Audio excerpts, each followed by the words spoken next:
বসে আছেন আমাদের পাশে এবং আমার সামনে বসে থাকা সমস্ত আলেম ওলামা, সবাইকে জানাই আমার আন্তরিক ভালোবাসা।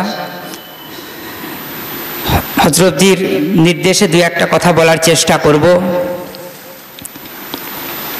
হযরতজি রেখে যাওয়া 3 খলিফার মধ্যে অতি সম্প্রতি একজন প্রবীণ বয়োজ্যেষ্ঠ খলিফা আমাদের কাছ থেকে তিনি বিদায় নিয়েছেন।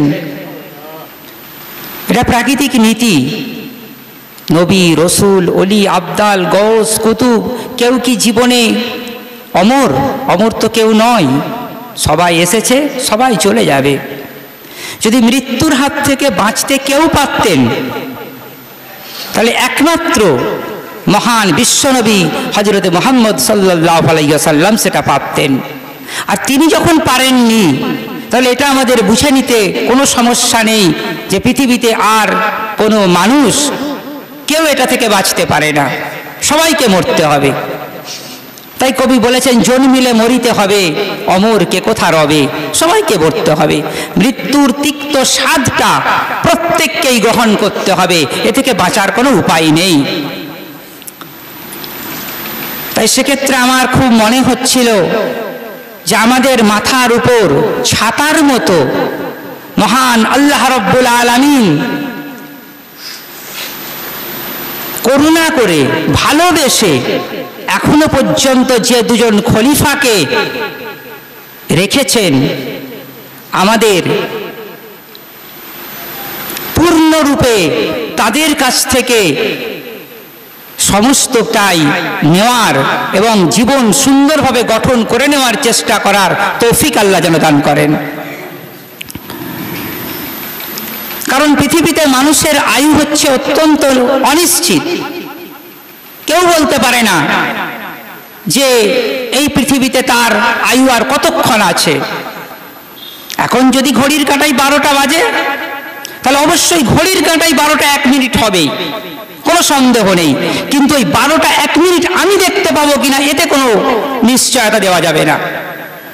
মহান বিশ্বনবী তার এক সাহাবীকে জিজ্ঞাসা করেছিলেন যে কতক্ষণ তুমি বাঁচবে, তোমার আয়ু সম্পর্কে তুমি সুনিশ্চিত? সাহাবী বলেছিলেন, আমি এটুকু ভরসা করতে পারি যে নামাজের একদিকে সালাম ফিরিয়েছি, আরেক দিকটা অন্তত সালাম ফিরাতে পারবো।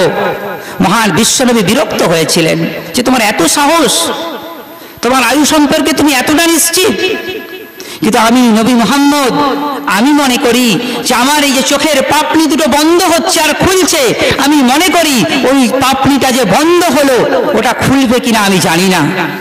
আমি জানি না ওটা আবার খুলবে কিনা। ও তো আমার ইচ্ছাই খোলেও না, আর আমার ইচ্ছাই বন্ধও হয় না। তাই এই 2 জন হযরতজির রেখে যাওয়া অমূল্য সম্পদ, হযরতজি যেমন লিখে রেখেছেন বই অমূল্য কথা, তাই আমি মনে করি আমাদের কাছে 2টো অমূল্য সম্পদ রয়েছে আমাদের সামনে।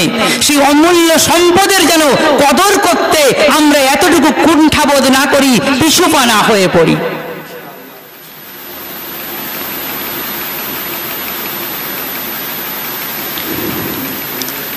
আর হযরতজির যে 2 খলিফা আমাদের সামনে আছেন, এটাও আমার ব্যক্তিগত মত, জানি না আমার এই মতের সঙ্গে অনেকেই সহমত পোষণ করবেন কিনা, যে আমরা যে শুধু ধর্মীয় ক্ষেত্রে আমাদের এই ধর্মীয় জীবন, আমাদের এই পার্থিব জীবন, পারলৌকিক জীবন, এই জীবনটাকে সুন্দরভাবে গঠন করে নেওয়ার জন্যেই যে হযরতজির খলিফাদের প্রয়োজন মনে করি, আমি মনে করি তা নয়। বরং আমরা আমাদের দুনিয়ার কোনো বিপদ আপদ পড়লেও আমরা কোনো সলা পরামর্শ করার জন্য, কোনো সুষ্ঠু একটা সাজেশন পাওয়ার জন্যও আমরা মনে করি একটা মাথার উপর আমাদের কেউ আছে, আমাদের অভিভাবক আছে।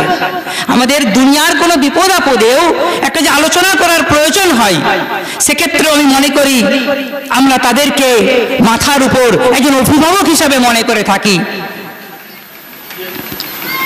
যে বিপদে পড়লে আমরা ছুটে গিয়ে তাদের দ্বারস্থ হতে পারবো, তাদের সঙ্গে 2টো মনের কথা বলতে পারবো যে হুজুর এই অবস্থায় আমাদের এখন কি করা উচিত।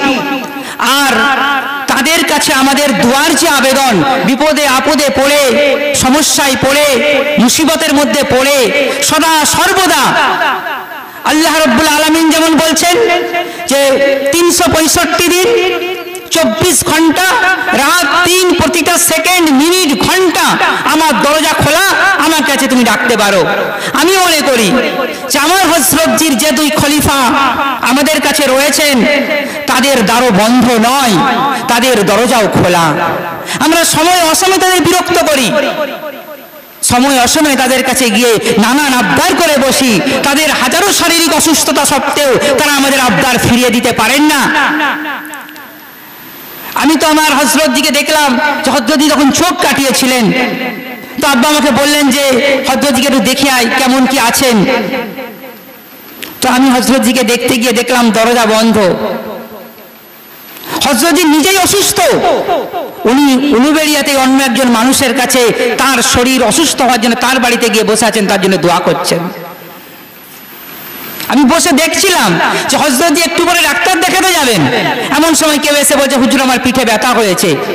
উনি ডাক্তার দেখানোর জন্য কোনো তাড়াহুড়ো নয়, বরং তার দোয়া পড়ে পিঠে ফুঁক দিয়ে হাত বুলিয়ে দেওয়াতে যেন মশগুল হয়ে পড়লেন। তা আমরা এই অমূল্য সম্পদ আমাদের মাথার উপর যতদিন থাকবে, আমি মনে করি যে আমাদের দুনিয়াবী জীবন, আমাদের আখিরাতের জীবন যেমন একদিক থেকে সুন্দর সফল হওয়ার আমরা আশা করতে পারি, ঠিক তেমনি ভাবে আমরা পৃথিবীতে যখন কোনো মুসিবতের মধ্যে পড়ে যাব তখন আমরা তাদের কাছে গিয়ে একটা সুন্দর পরামর্শ, একটা সুন্দর সাজেশন পাওয়ার আশা অবশ্যই করব। আল্লাহ রাব্বুল আলামিন তাদেরকে আমাদের মাথার উপর আরো অনেক অনেক অনেক দিন সুস্থতার সঙ্গে তাদেরকে আমাদের মাথার উপর জারি রাখুন, তাদের হায়াত দারাজ করে দিন, আমরা তাদের কাছ থেকে আরো বেশি করে ফয়েজ পেতে পারি। আল্লাহ রাব্বুল আলামিন সেই তৌফিক দান করুন। ওমা আলাইনা ইল্লাল বালাগ।